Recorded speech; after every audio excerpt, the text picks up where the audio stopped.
Warahmatullahi wabarakatuh. Halo teman-teman, apa kabar semuanya? Mudah-mudahan semua dalam keadaan sehat walafiat. Oke teman-teman, kali ini saya mau sharing, yaitu siapa yang akan membeli produk Anda atau memakai jasa Anda.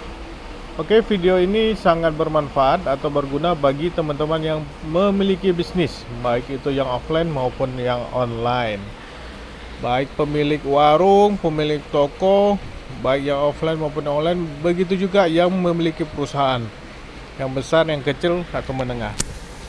Oke teman-teman, sebelum kita mulai, silakan klik subscribe bagi yang belum klik subscribe, dan bagi yang sudah, silakan kasih jempol atau klik jempol atau klik share.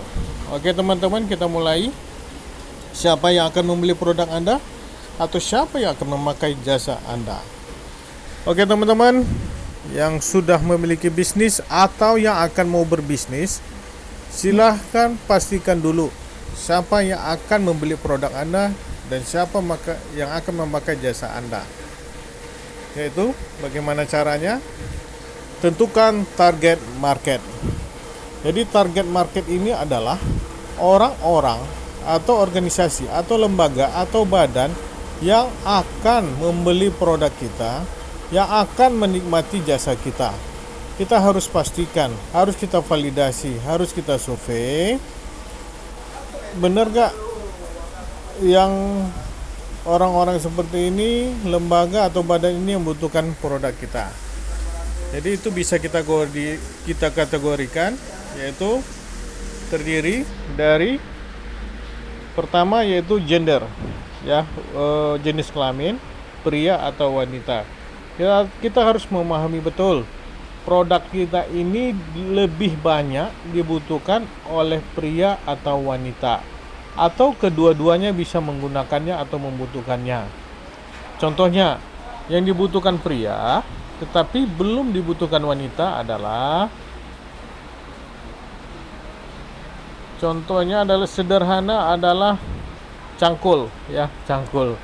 Ini untuk pertanian sebenarnya, ya. Cangkul itu lebih banyak digunakan pria walaupun banyak digunakan oleh wanita, ya. Begitu juga dengan produk-produk yang lainnya, lebih banyak digunakan oleh pria dan jarang digunakan oleh wanita.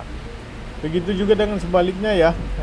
Ada suatu produk atau jasa yang banyak digunakan oleh wanita tetapi tidak dibutuhkan oleh pria. Misalnya adalah ya kosmetik, ya, seperti lipstik, makeup, itu banyak digunakan oleh wanita dan itu tidak dibutuhkan oleh pria. Memang dibutuhkan tetapi untuk istrinya, tapi lebih tertarget lagi adalah untuk jenis kelamin wanita. Selanjutnya adalah umur. Jadi jarang suatu produk bisa dinikmati oleh semua umur, walaupun ada, tetapi lebih baik tertarget.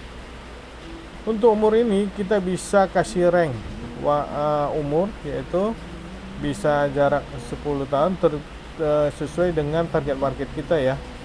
Misalnya kopi, ya, kopi saat ini atau kafe itu lebih dominan dinikmati oleh anak-anak muda, ya.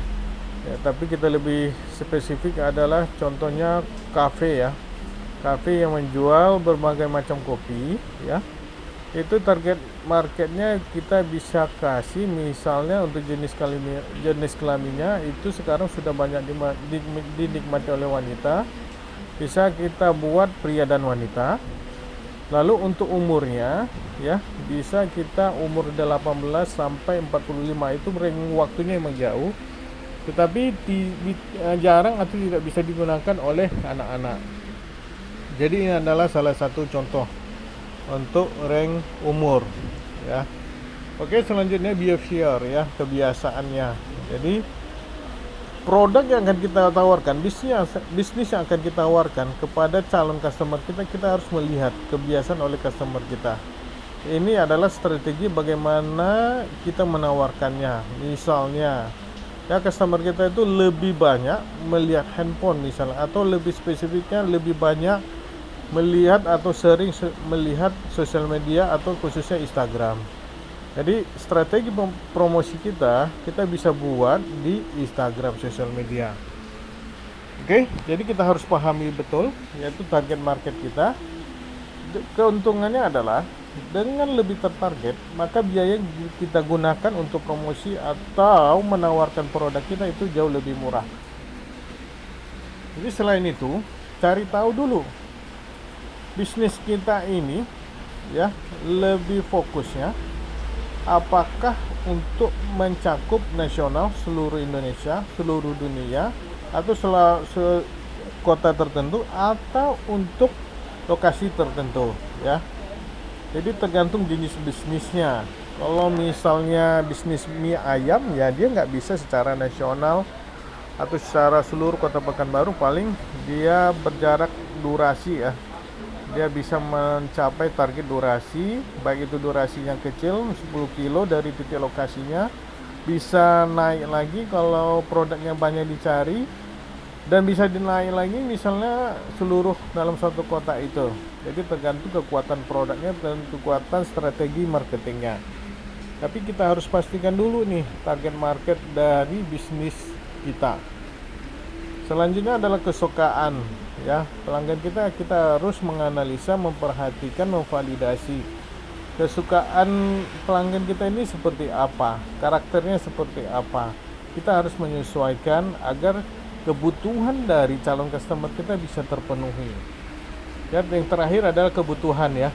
Kebutuhannya misalnya modelnya misalnya kuliner ya. Contohnya kuliner misalnya ya. Dia membutuhkan sesuatu yang beda ya. Misalnya dia suka soto, pecinta soto, atau suka sarapan pagi ya. Nah, dia mencari sesuatu yang beda. Dia selalu berpindah-pindah mencari yang unik ya. Misalnya dia cari soto yang berempah ya, bisa dia ke Jalan Ronggo Warsito ke Soto Ronggo. Itu contohnya. Jadi sesuai kebutuhannya. Apalagi ketika musim hujan, dia pengen makan makanan yang berkuah atau yang hangat-hangat, dia bisa menikmati soto.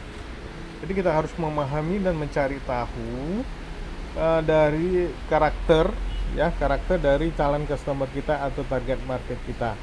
Ini akan mempermudah kita untuk dan menghemat biaya promosi kita. Ya, kalau kita betul-betul memvalid atau memastikan target market dari bisnis kita. Ya. Jadi teman-teman, jadi itulah target marketnya ya. Baik, ini bisa kita cari tahu sebelum membuka bisnis maupun bisnisnya sudah buka ya atau sudah jalan. Kita harus di-clearkan dulu ya. Apakah target marketnya baik dari lokasi, dari umur, dari kesukaan, dari kebiasaannya maupun dari kebutuhannya.